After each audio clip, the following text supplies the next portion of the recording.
Hello children, good morning, good afternoon. In the morning session, I just had an interaction with you people uh, all about your online test, and I'm very sorry to say that there were very few number of students available. But that is not a problem. You please try to join in.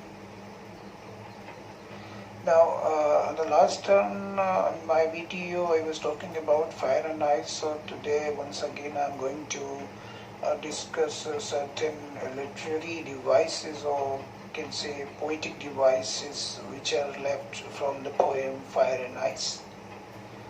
But before that, let me remind you all about the poem that we have two predictions of about this world, that this world will come to an end.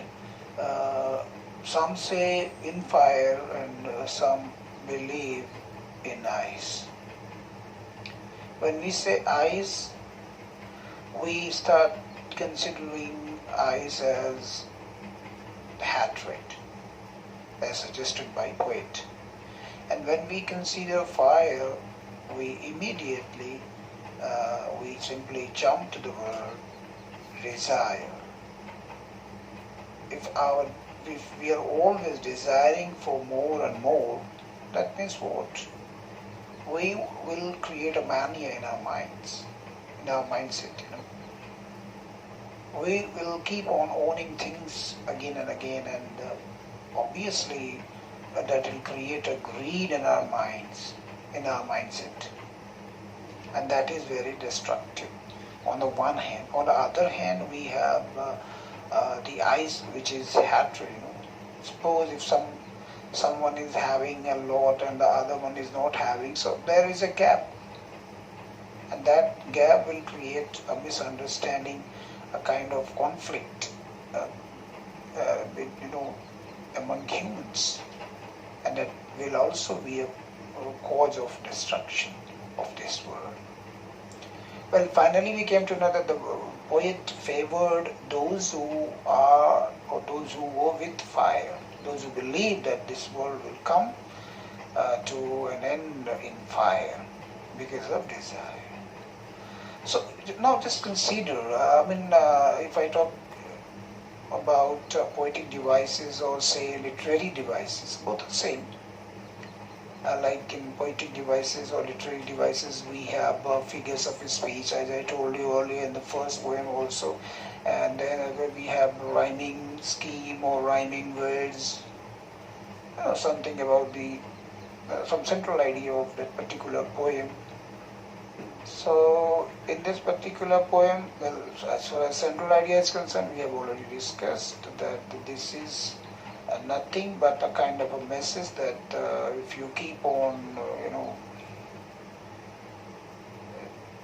prevailing greed in your mind, and your desire will grow up fast, and then you are going to destroy not only your country or yourself, but at the same time this world will also come to an end.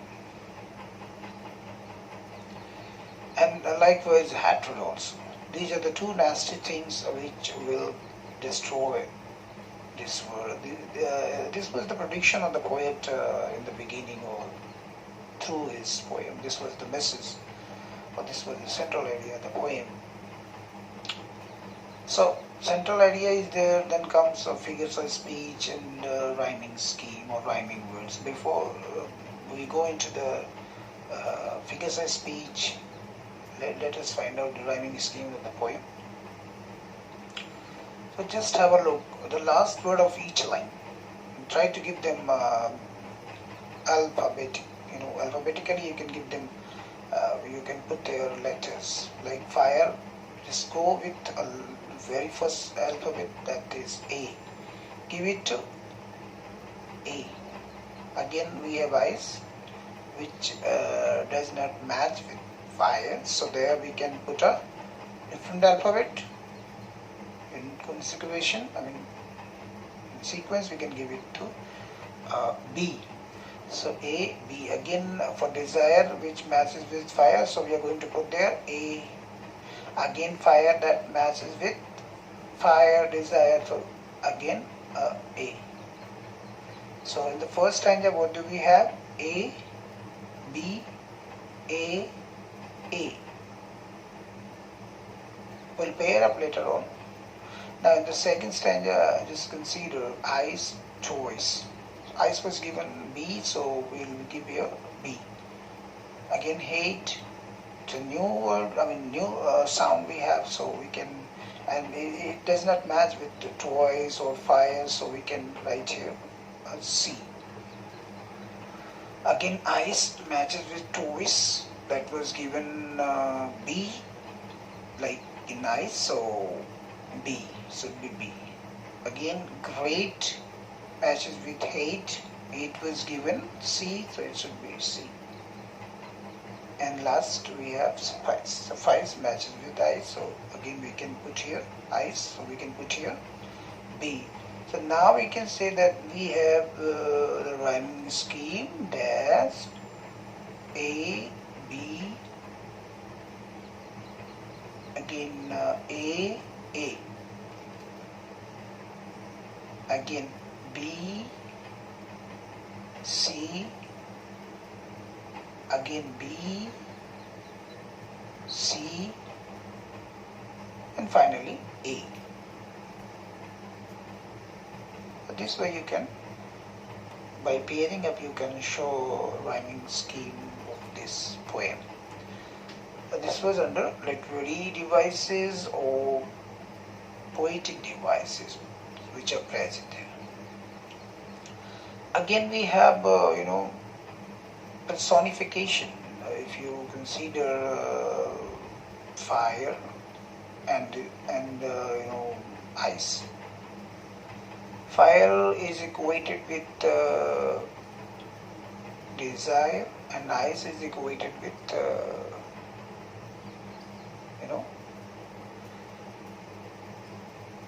ice.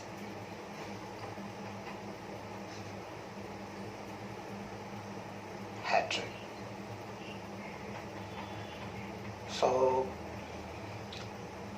what actually the poet is trying to depict, picturize, is trying to give certain human powers, like the power of destruction.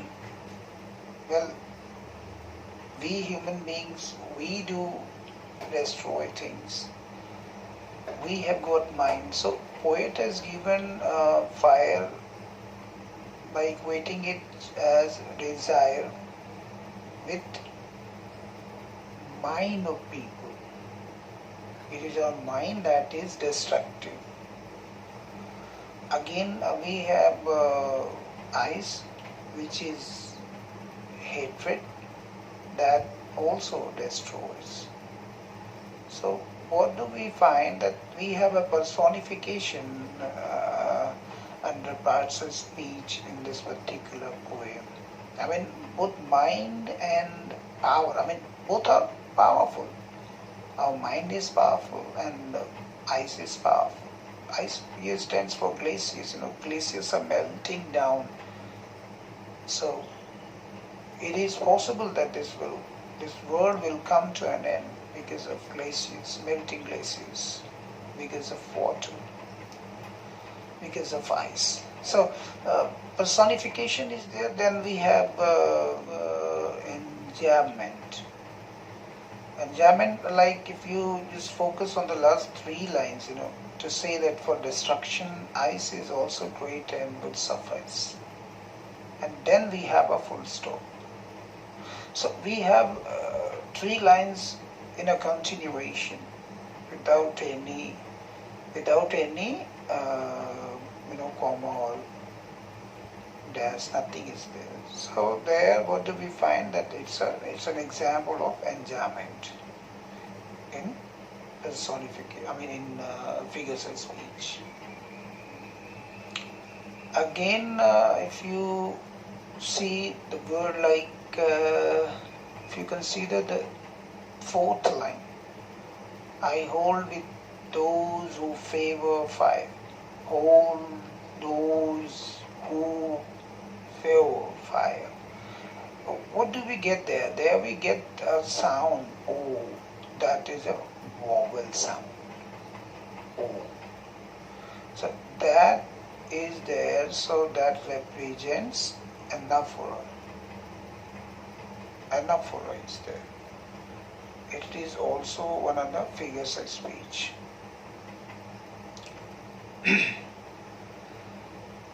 And then we have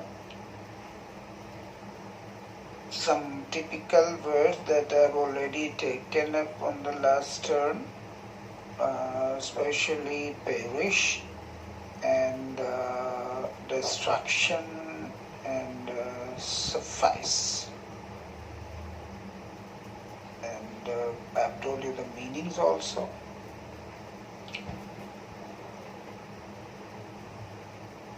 Now let me take something from thinking about the poem from the book itself, and there we have there are many ideas about how the world will end. Do you think the world will end someday? Well, that is certain. This world will come to an end. Yeah, the ways may be different. Like nowadays, what do we have? We have a pandemic, and a pandemic, because of pandemic, people are dying regularly in bulk, in several numbers. So this is what? This is also a kind of destruction of this world. This world is trying to perish. This world is dying. People are dying. The world is dying because of this pandemic. So this is one of the reasons of this fact that this world will come to an end. Likewise, we have flood, we have earthquake, we have so many natural disasters, other natural disasters. So they are meant to destroy this world. So that is for sure that this world will come to an end someday. Now the question is, what will be the way of? So this poem talks about two aspects, two ways, by fire or either by fire or by ice. And not only that, we can think of many other ideas all about how the world will end. So I must say that you should try to write your feelings. What is your perception? What do you think? The way you imagine that this world is coming to an end. There you should try to focus your ideas. Try to say something, write something in your copy. And have you ever thought what would happen if the sun got so hot that it burst or grew colder and colder? In all these situations, one thing is sure, that this world will come to an end. Just imagine if the sun burst out, what will happen? Nobody will remain on this world, on this land, on this planet of Earth. So, and we are having plenty of examples through newspaper, through news channels. We are getting information. Now let's talk about number 2. For frost, what do fire and ice stand for? Here are some ideas. So we have been given certain words like greed, various cruelty, lust, conflict, fury, intolerance, rigidity, insensitivity, coldness, indifference, and hatred. And fortunately or unfortunately, all these words are very close to fire, either fire or ice. you have to match them. So what you have to do, you have to make two categories, one for fire and the other for ice, and there you can correlate these words which are very close to them, like greed. Greed is very close to fire. That means desire. Don't forget that fire stands for desire and ice stands for hatred. So accordingly you have to just fix them in two categories. So this you can do in your copy, important activity, and by this way you'll be able to get certain new words which with their meanings available in dictionary and through some other sources which you have to learn. Like we have avarice, we have lust, we have indifference. These are certain new words for you, if I am not wrong. And then at the last we have what is the rhyme scheme of the poem that I have already discussed. You can note down there, in your copy by showing the rhyme scheme of the poem dash in small letters A, B, A, like this you can show. How does it help in bringing out the contrasting ideas in the poem? Well, since we see a lot of variation in the rhyming scheme, it automatically tells us that this poem is highly contrasting poem. There we have a lot of switch over from one thing to the other, from fire to ice. Likewise, differences of opinion, at the same time, simultaneously, things are happening. So this you can also try in your copy if you can. Otherwise, question number 1 and 2, you can do it in your copy. And before that, you have to note down the extract for comprehension. And there you can do 3-4 questions of your choice. Try to make your own questions and give them answers also. And then the poetic device is available, and then finally you can do word meanings, and then you can do the question and answers. So this was all about fire and ice up to a certain level. Hope you will enjoy the poem. Thank you very much.